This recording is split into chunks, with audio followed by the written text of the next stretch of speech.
Welcome, everybody, to Gaming News Now. We have a bunch of stuff to go over, so let's go ahead and jump right into it. I am going to quickly go over a couple topics for the stream. So, we're going to go over Assassin's Creed Shadows and the roiling controversies and other things going on with the game.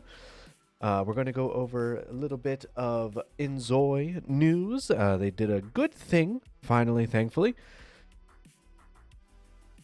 We've had some recent developments from the CD Projekt Red earnings call. We'll go over a couple of those. We have a couple new Switch 2 rumors that we will cover.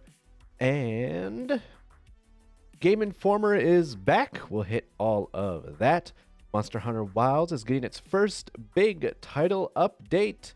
And do you like the Xbox app? Well, I'm about to remind you that you probably shouldn't. And then we'll hit a couple of indie spotlights for everybody. So, go ahead and jump into our headline topic. Assassin's Creed Shadows. Oh, it's about time I talk about you. I have been putting it off because I don't want to go like into the full politics of what's been going on. I will touch on that. So for those of you that don't necessarily want to hear about that, I apologize. But we will go over a couple of interesting tidbits for those that might be curious. So for those of you that don't know, the game launched on the 20th of March to your normal Assassin's Creed reviews. Now, what do I mean by that? Essentially, mixed with a slight positive lean. I personally did not really get grabbed by the marketing. There was a huge marketing push for this game, like a lot of marketing push for this game. But it released to, if I remember correctly, we'll pull up Metacritic real quick. 82 on Metacritic, so not exactly the best reviews, but not the worst. It's about par for an Assassin's Creed game. Now, what isn't par about this is that the game has already apparently taken the second spot for day one sales, just under Valhalla. This is according to a VGC report, Video Games Chronicle, for those that don't know that acronym. And it apparently also hit, according to Ubisoft, 2 million players. Now, big asterisk with that.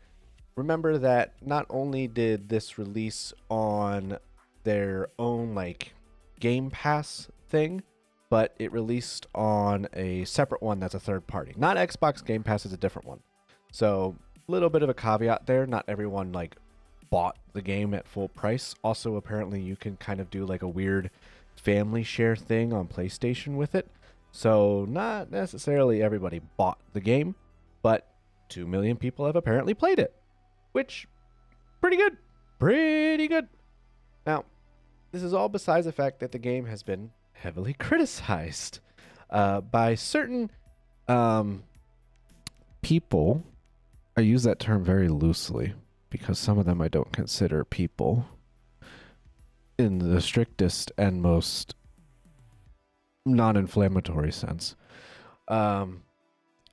They are lambasting this game for DEI, diversity, equity, and inclusion. Now, does that actually mean anything in the context of this game? Clearly not. People still bought it and people are still playing it. So overall, I don't really think it's that big of an issue. Clearly. Because let's just look at the facts here. Most of the characters that are featured in the game are historically accurate, and realistically, who the fuck cares? Do I need to take you all back to the OG Assassin's Creed trilogy and remind you that we had fucking Galileo making us flying machines? I'm just gonna let that one sit there. Maybe we can go back to like Black Flag, which by far is the best in the series, and point out some of the weird historical inaccuracies with that one that most people could agree on. But no, We're going to sit here and complain that there's a black guy playing a samurai and a woman ninja, and those are the playable characters. That's what we're going to complain about. I love gaming nowadays. Y'all make no fucking sense at all. Like, at all. Did nobody watch Samurai Champloo and enjoy it? Like, is that just me? I guess so. But yeah, I digress. Because realistically speaking, none of this is really going to sadly make a difference for Ubisoft. So, according to Rise Elliott, an analyst for the Media Research Group, it isn't enough to really pull Ubisoft out of the potential hole that they've been in for the past couple of years. X-Defiant and a couple other games really put them there. What the fuck is the name of that stupid goddamn pirate game? The other pirate game that they did. What was the name of that? Oh yeah, Skull and Bones too. Like, they're really just not doing the best overall financially. There's a reason that there's been a bunch of possible buyout opportunities and a bunch of possible, hey, maybe we'll be up for sale from Ubisoft. But Assassin's Creed Shadows isn't really going to break the bank, and it isn't really going to increase it. So here we are. Live your lives, people. Enjoy games, and shut the fuck up. Please. Now, will I be playing Assassin's Creed Shadows? Probably not. To be fair, I haven't really enjoyed the game series since Origins. So, yeah. Probably won't be playing that one. But to each their own. Some people enjoy the new, like, very RPG-focused spin that Assassin's Creed has had for a while. I used to really, really enjoy the series. Black Flag was my favorite. I actually kind of liked Assassin's Creed 3, which is nuts to say, I know, but I don't think it was really that bad. It wasn't great, but it wasn't horrible, and I enjoyed it. So, realistically speaking, it's not really going to change anything for Ubisoft, and some people need to learn to shut the hell up. Please, for the love of God. If my wife is watching, this is for you. Thankfully, Krafton, the company / publisher making Inzoi, the life sim game that's trying to compete with The Sims, they will thankfully not be adding de novo DRM to the game.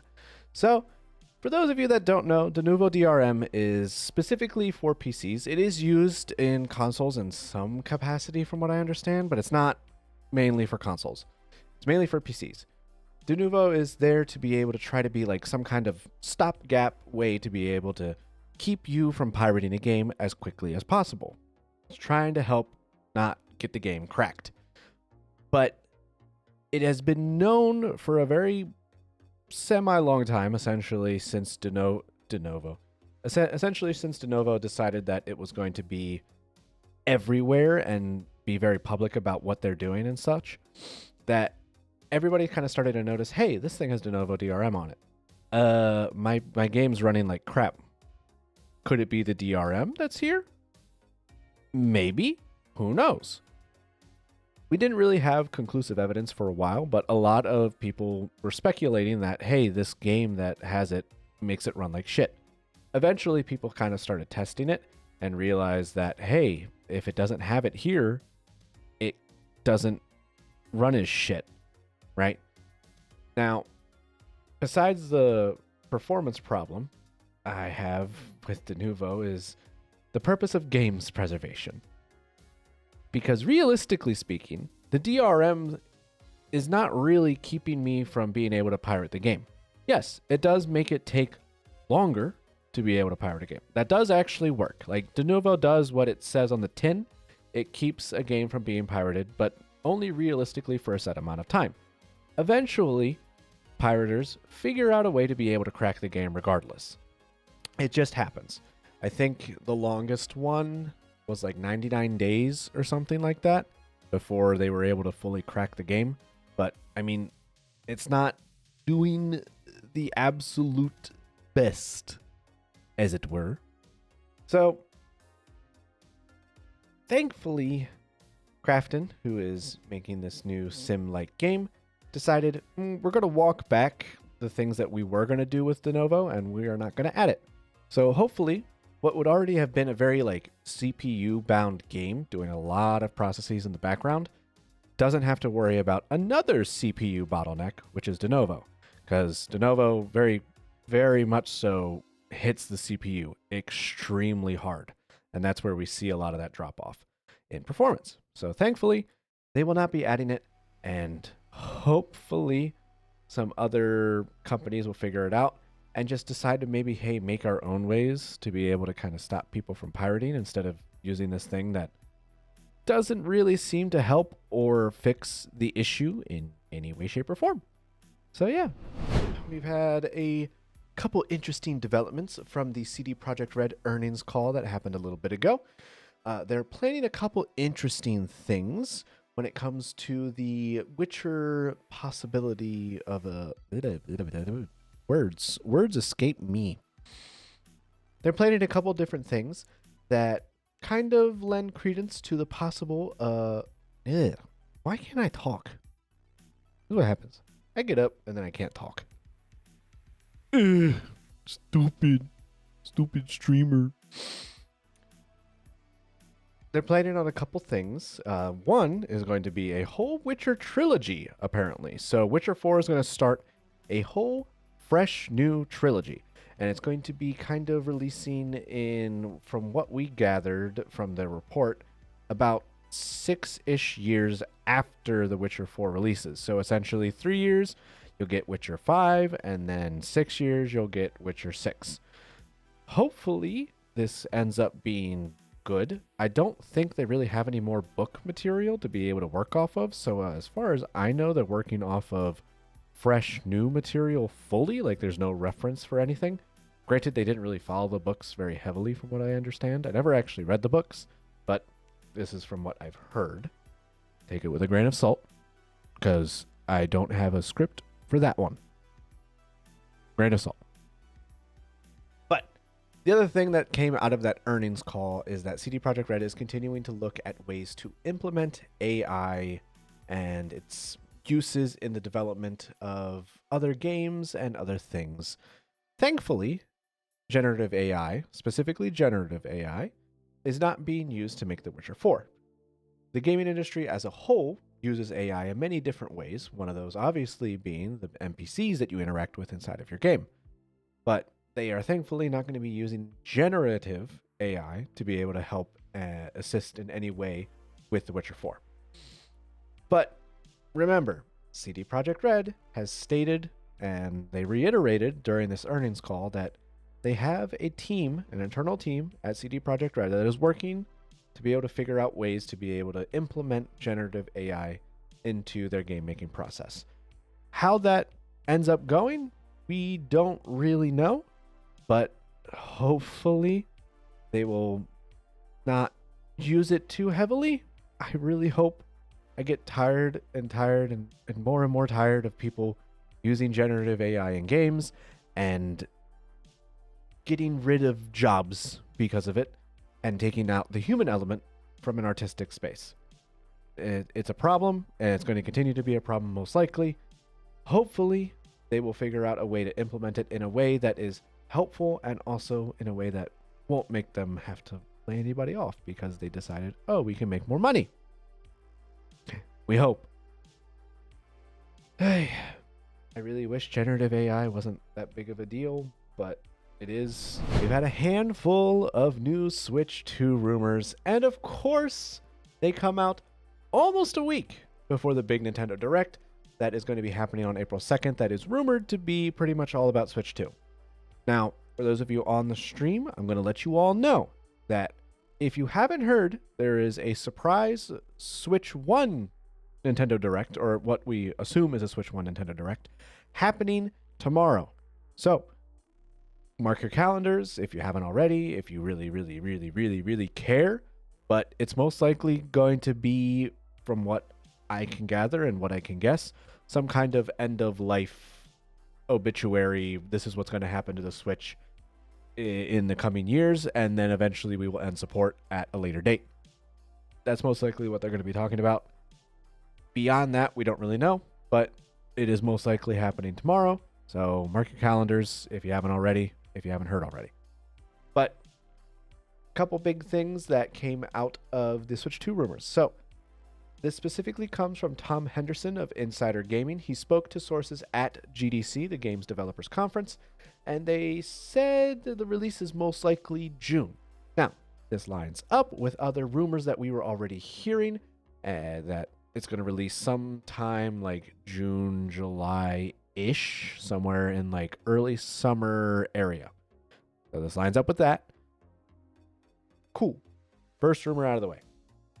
This comes with the other rumors that their release is going to work in 3 phases. We've seen this kind of before from Nintendo, so it's not really super far-fetched.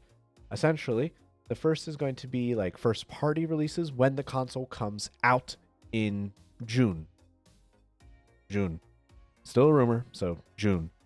In June, we'll get our first-party releases, and then those are only Nintendo games, if you don't know what first-party means. Then the second will be closer to like October. It's going to be your big third-party games, so anything that isn't from Nintendo.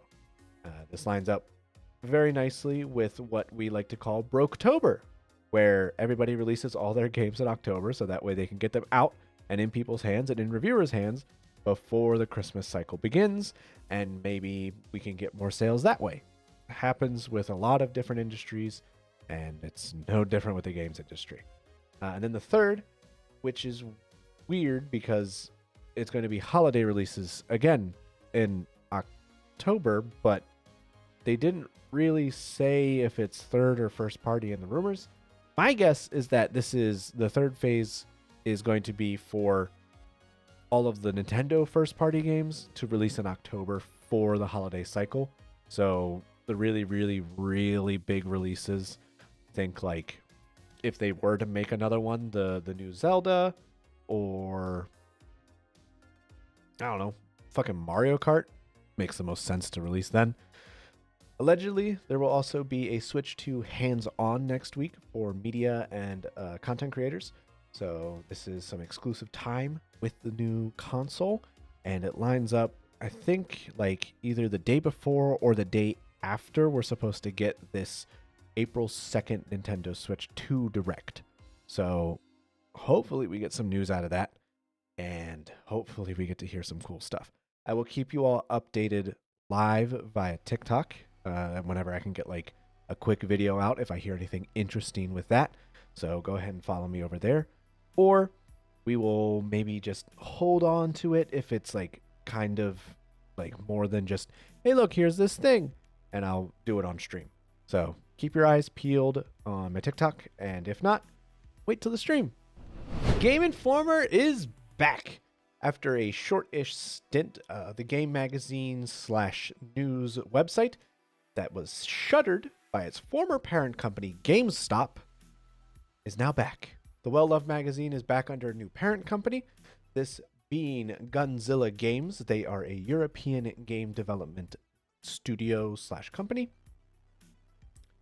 They worked on the extraction shooter Off the Grid. Don't really know much about it. Never really heard anything about it until today. And I mean, it looks cool. Looks slick.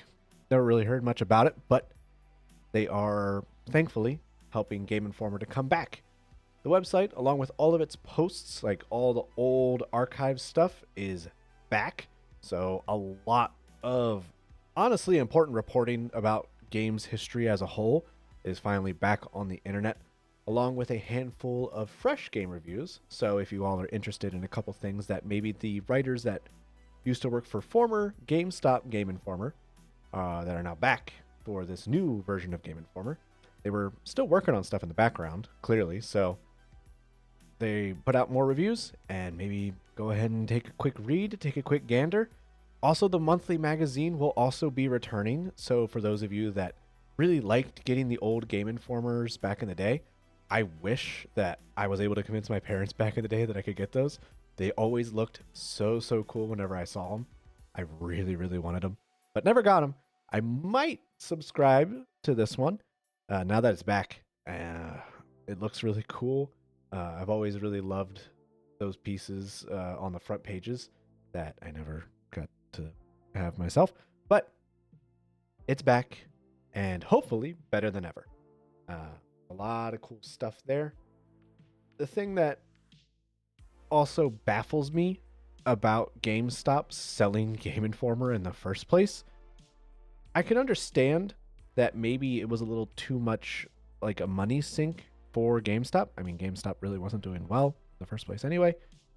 But the fact that not only did you get rid of Gameinformer and just shutter it without so much as a, hey, look, here's an archive of all their crap, but this week you decided, hey, we're going to hedge our bets on Bitcoin and put a bunch of our backup funds into Bitcoin because that's a stable fucking idea. Makes no sense. Whatever. Here we are.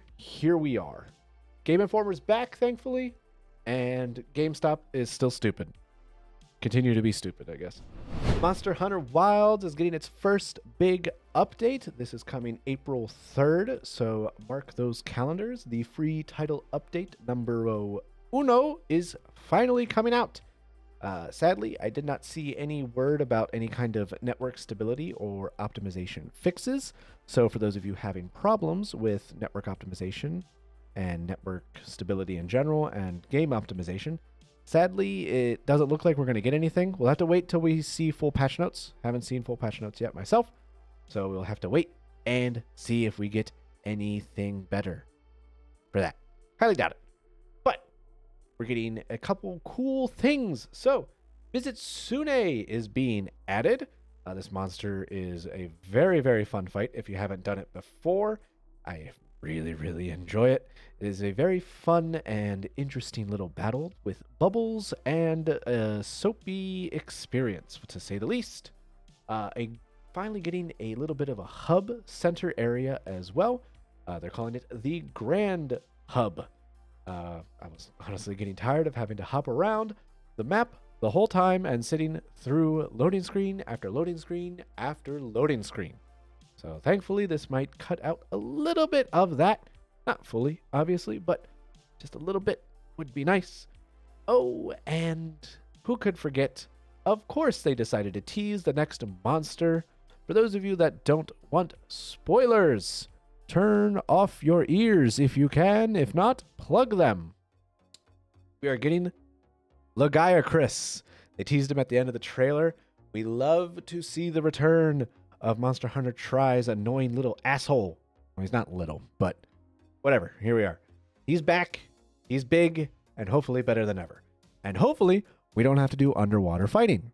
I do not want to deal with 3D space. I already play Insect Glaive. I don't need to worry about it more. Whatever. Lots of cool stuff coming from Monster Hunter Wilds. Hopefully you all have been enjoying your time with the game and hopefully checking out the update. I know I will be. All right, we'll just hop right into the next topic as I am starting to gas a little bit. Just a little bit. And I'm feeling the burn. Feeling the burn. Just a bit. Do you like the Xbox app? Like on your PC. Whenever you open up the Xbox app on your PC, do you have a good time? Or did you do it by accident and then very quickly tried to close it and then it took forever to load and then it took forever to close? Because that's my experience most times with the Xbox app. Well,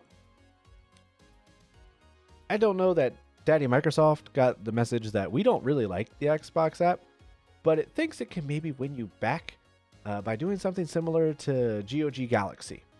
And that's showing you every game you have installed on your PC. So in a leaked image from the GDC conference, there's a new promotional image showing a Steam tab in the Xbox app. I don't like that. I don't like that idea, personally. I'm never going to touch this, ever. I very quickly always almost try to uninstall the Xbox app, but I still need it occasionally. And whenever I do need it, it pisses me off to no end. It's honestly extremely stupid that we're doing this and adding even more reason for bloatware on our PCs. Like, it's just giving Microsoft more and more and more credence to keep on doing this crap. I really hope there's already a bunch of like talk among like the handheld game console makers. HP recently was talking about how much it hated having to use Windows for its handhelds and recently installed SteamOS on it, tried it out, and they loved it way more. I so sincerely hope that we get to see the same thing for the PC market when SteamOS for desktop finally comes out. We've already seen a bunch of kind of people like not upgrading from Windows 10 to Windows 11. And I have a feeling that we're either going to have some kind of, I think it was Vista, everyone just kept on using for fucking ever. And they kept on having to update it in the background because no one was getting off of it and they didn't want people to leave their ecosystem. So they just kept on updating it until eventually they gave up and then just made a whole new one that everybody actually liked. So who the hell knows? But I the other thing I don't understand is why don't they just make a Steam app? You know, just do something with Steam. Because from what I understand, Phil Spencer already kind of wants to add Steam to the Xbox itself in some capacity. I don't know, man. I'm getting tired of Microsoft trying to put its grubby little goddamn paws all over my PC to the point that I am this close to installing the backup image of SteamOS for handhelds onto my desktop. The only thing that is keeping me from doing it is the fact that you need to have a Radeon GPU and it can only work with one hard drive. I don't like that. That's a problem for me. If it gets changed, though, oh boy, I might be jumping ship. That's for sure. Ugh. Oh, and then, obviously, fuck you, Microsoft. All right, everybody, and now it's time for my favorite part of the show. Welcome to Indie Spotlight. Got a couple fun games for you. We'll get started with the first one. This is The Darkest Files. Miss Cutts, would you say that this work, what we're doing here, is personal for you? Tell me this is a joke. You're the new hire. No one would think this is a job for a woman. But I see I must have touched a nerve. A prosecutor at your age? You won't last a week. Are you Jewish? Were you ever sent any death threats? Yes, quite a few. It looks really, really weird and really, like, kind of fucked up in a good way. I mean that in the best sense. I'm kind of interested, personally. I haven't played a good, like, detective-esque game in a minute, and this looks right kind of in my wheelhouse. A little bit of history, a little bit of weirdness, and just that right amount of fucked up crap. So I'll definitely be checking it out. Going to put it on my wish list for sure. And there is a demo for those that are interested. You can go ahead and download that now. And you can also buy it. Right now it is on sale for $17.99. Normally it is $20. So if you're interested, maybe go ahead and check it out. All right. And our second game is Tick Hop.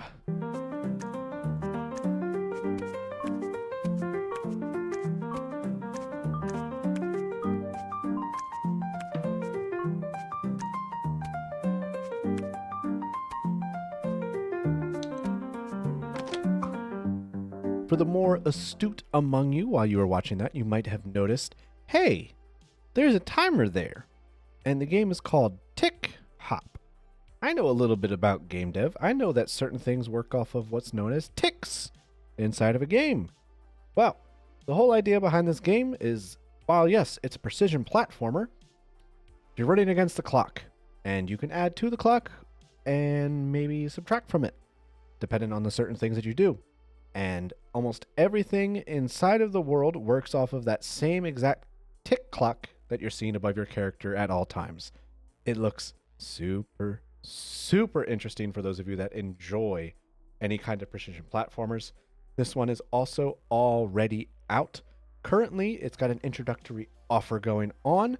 It is $2.39. However, the game is super, super cheap. It's only $3 normally, so maybe go ahead and just grab it if you're interested.